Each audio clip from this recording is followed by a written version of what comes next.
Olá, amigos! Em 4 de fevereiro de 1969, ocorreu o último voo do bombardeiro mais rápido do mundo. Mas nenhuma única bomba ou míssil estavam a bordo. Porém, esta aeronave deixou uma marca realmente brilhante na história da aviação militar. Diante de vocês está um bombardeiro estratégico fabricado por uma empresa norte-americana que recebeu a designação XB-70 Valkyrie, capaz de lançar bombas nucleares com capacidade de 20 megatons em qualquer lugar do mundo em alta velocidade. Os anos 50 e 60 foram realmente a idade de ouro da aviação a jato. Em meados dos anos 40, caças e bombardeiros a pistão dificilmente conseguiam atingir velocidades de 700 km por hora. Porém, após uma década, aeronaves experimentais já conseguiam superar em 3 vezes a velocidade do som. E em meados dos anos 60, surgiram aeronaves com tal velocidade de cruzeiro. A aeronave de reconhecimento supersônico Lockheed SR-71 é a única aeronave de produção no mundo com uma velocidade de cruzeiro 3 vezes superior à velocidade do som. Em 1976, o SR-71 Blackbird estabeleceu um recorde absoluto de velocidade entre as aeronaves tripuladas, 3.529 km por hora, e conseguiu mantê-la regularmente por 1 hora. Para o futuro bombardeiro XB-70, esta característica também se tornaria a principal, não apenas por 1 hora, mas por várias horas seguidas. No entanto, por que os militares precisavam de uma velocidade tão alta? Naquela época, acreditava-se que as aeronaves que voassem em grandes altitudes e velocidades supersônicas seriam capazes de neutralizar a ameaça das defesas aéreas inimigas. Em 1955, foram iniciados os estudos de um programa que recebeu o nome de WS-110. 2 anos depois, quando os requisitos para o futuro bombardeiro foram finalmente formulados, o Comando da Força Aérea anunciou que 2 empresas competiriam pela vitória na competição: a omnipresente Boeing e a norte-americana Aviation. As características da aeronave planejada pareciam fantásticas para a época. O bombardeiro deveria ter uma velocidade de cruzeiro 3 vezes maior do que a velocidade do som, voar a uma altitude de até 22 mil metros e ter um alcance de voo de até 15 mil quilômetros. No final de dezembro de 1957, a North American foi declarada a vencedora da competição. O futuro bombardeiro recebeu a designação de B-70 e 6 meses depois, a aeronave recebeu o nome de Valkyrie.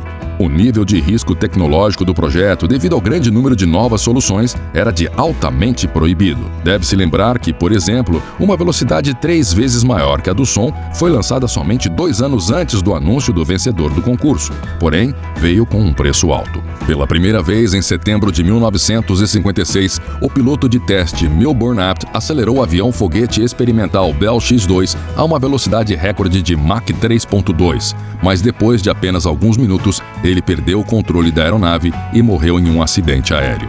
O B-70 deveria ser 5 vezes mais longo e 22 vezes mais pesado que o avião-foguete experimental, equipado com apenas um pequeno motor de foguete contra 6 motores turbojato, pesando um pouco mais de 2 toneladas cada. Alguns anos depois, ficou claro que os cálculos dos projetistas da North American estavam certos e a aeronave confirmava as características declaradas. Mas isso só aconteceria mais tarde, em circunstâncias completamente diferentes e em um status completamente diferente do programa B-70.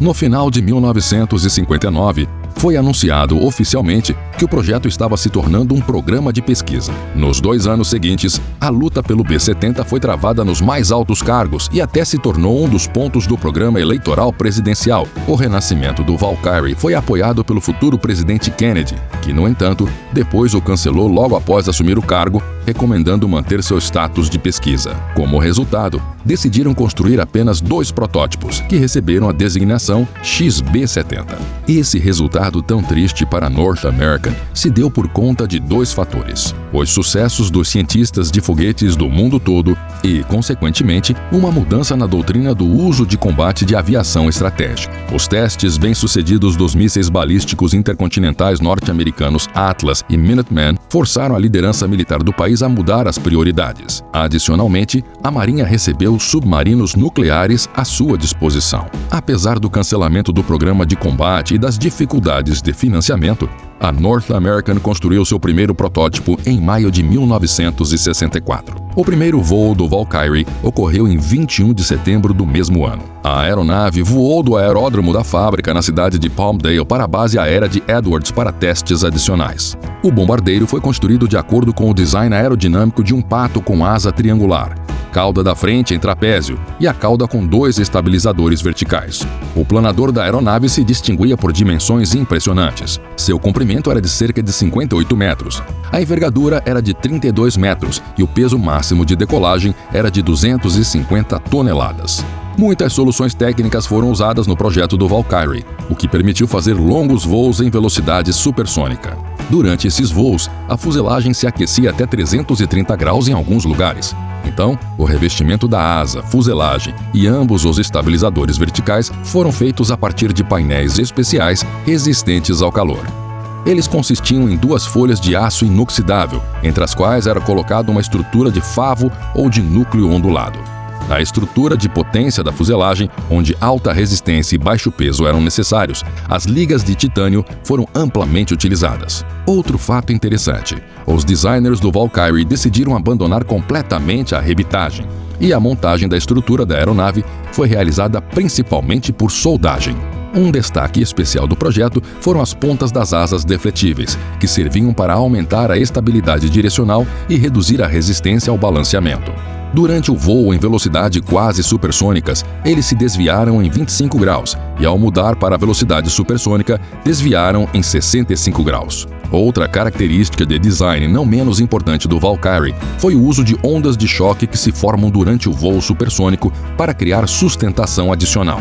Para fazer isso, os engenheiros projetaram uma cunha fixa especial localizada na frente da entrada de ar. As ondas de choque criadas levaram à formação de uma área de aumento de pressão estática sobre a asa. Aqui, as pontas das asas desviadas foram úteis, das quais as ondas de choque foram refletidas, o que aumentava ainda mais a pressão sob a asa. O mecanismo do XB-70 consistia em 6 motores turbojato XB-70 General Electric YJ-93, cada um com um empuxo máximo de 13 toneladas no modo de pós-combustão.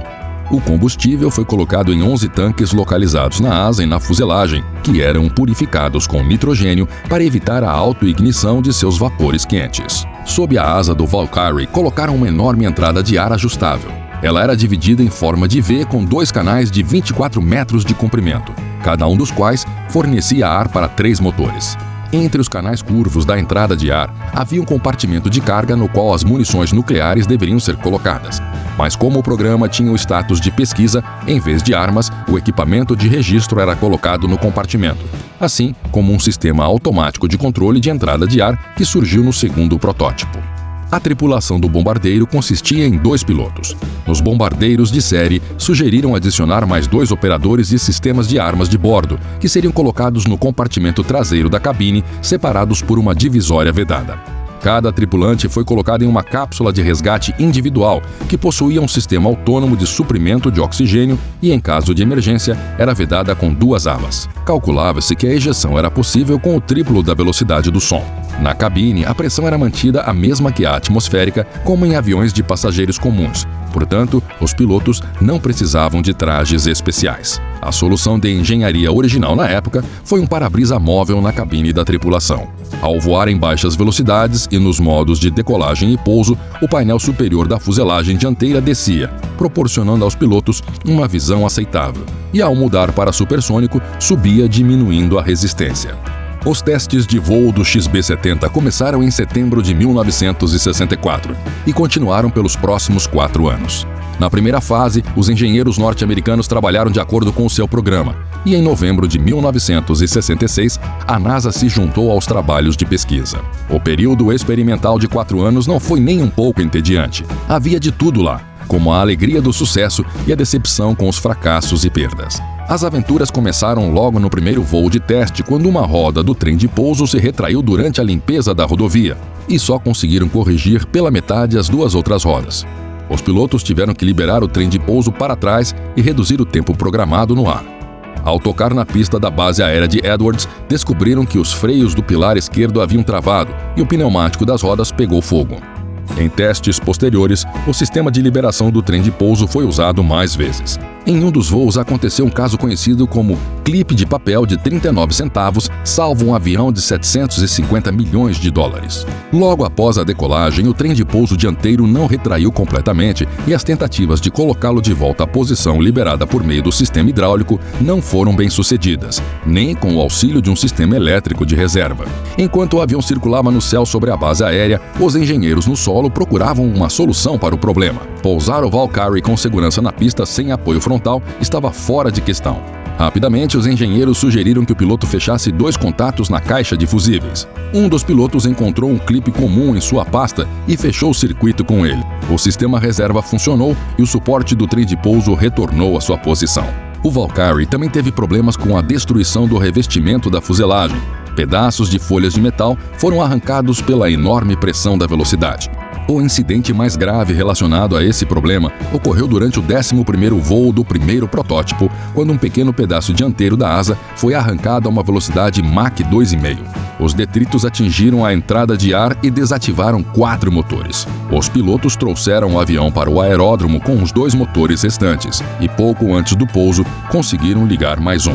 O pouso foi bem sucedido, mas todos os 6 motores acabaram tendo que ser substituídos por causa dos danos. Provavelmente o evento mais negativo e famoso relacionado ao Valkyrie foi a queda do segundo protótipo voador, que aconteceu em 8 de junho de 1966. 5 aviões alinhados em V para fazer uma filmagem encomendada pela General Electric, cujos motores estavam a bordo de cada um dos aviões.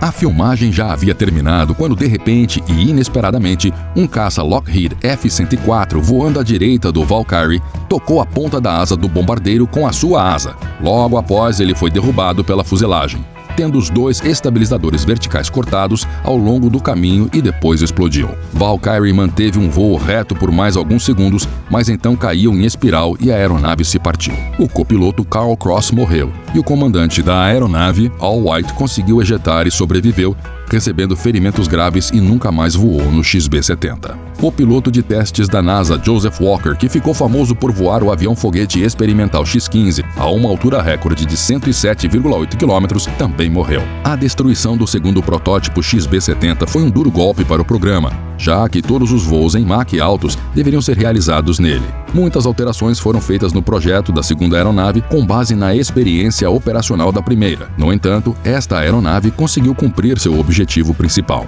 E imediatamente após a história com o clipe salvador, ocorreu o famoso voo que confirmou as características estabelecidas pelos engenheiros. Em 19 de maio de 1966, o segundo protótipo do Valkyrie atingiu o Mach 3,08 e manteve-o por 33 minutos. Entre 1966 e 1968, a NASA continuou a pesquisa sobre a primeira aeronave. No total, ambos Valkyries realizaram 129 voos, dos quais apenas 46 foram feitos pelo segundo protótipo.